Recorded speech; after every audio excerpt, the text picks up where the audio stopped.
Halo semua, perkenalkan nama saya Eni Setianing Sinapitu dengan NIM A1C3190027 dari kelas reguler A, Prodi Pendidikan Fisika, Universitas Jambi. Pada video kali ini, saya akan sedikit menjelaskan mengenai momentum dan impuls. Momentum adalah kecenderungan suatu benda bergerak untuk melanjutkan gerakannya pada kelajuan yang konstan. Momentum merupakan besaran vektor yang searah dengan kecepatan benda. Momentum dapat dirumuskan sebagai hasil perkalian dari massa dengan kecepatan. Secara matematis dapat dituliskan sebagai P sama dengan M dikali V, di mana P merupakan momentum dengan satuan kilogram meter per sekon, M sama dengan massa benda dengan satuan kilogram, dan V sama dengan kecepatan benda dengan satuan meter per sekon. Semakin besar massa suatu benda, maka momentumnya akan semakin besar pula, dan semakin cepat pergerakan benda tersebut, dan momentumnya akan semakin besar juga. Untuk membuat benda dia menjadi bergerak, diperlukan suatu gaya yang bekerja pada benda tersebut selama interval waktu tertentu.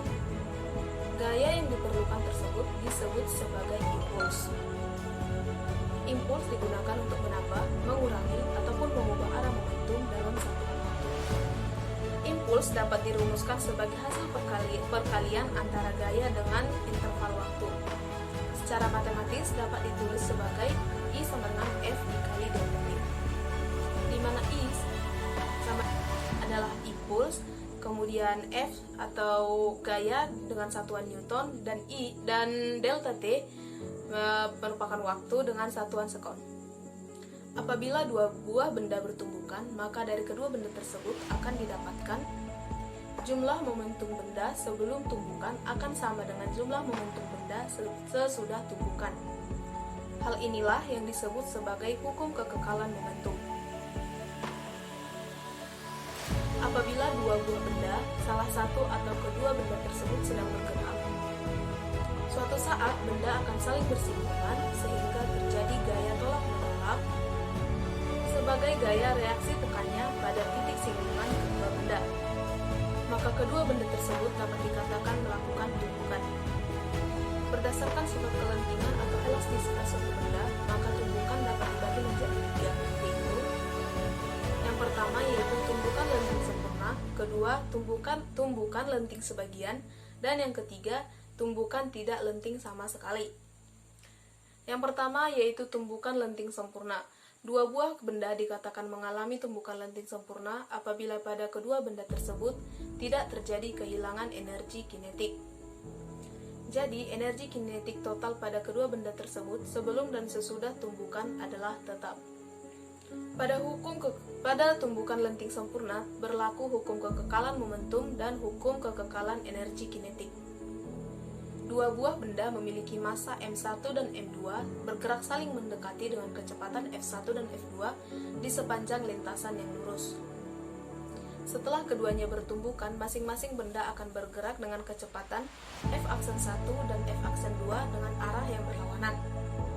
Berdasarkan hukum kekekalan momentum dapat ditulis sebagai M1 dikali dengan V1 dikurang V aksen 1 sama dengan M2 dikali V aksen 2 dikurang V2. Yang kedua yaitu tumbukan tidak lenting sama sekali. Pada jenis tumbukan ini, kecepatan kedua benda setelah bertumbukan adalah sama besar. Biasanya benda yang saling bertumbukan pada jenis ini akan saling melekat. Pada tumbukan tidak lenting sama sekali berlaku persamaan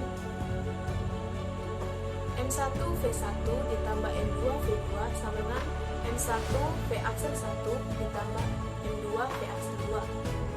Yang ketiga yaitu tumbukan lenting sebagian. Tumbukan lenting sebagian terjadi apabila setelah mengalami tumbukan ada sebagian energi yang hilang. Pada tumbukan jenis ini, energi kinetiknya akan berkurang selama tumbukan. Oleh karena itu, hukum kekekalan energi mekanik tidak berlaku.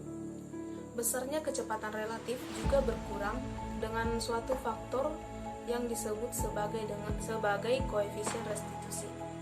Nilai restitusi berkisar antara 0 dan 1.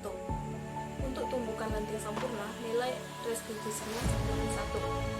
Untuk tumbukan tidak lenting sama sekali, nilai restitusinya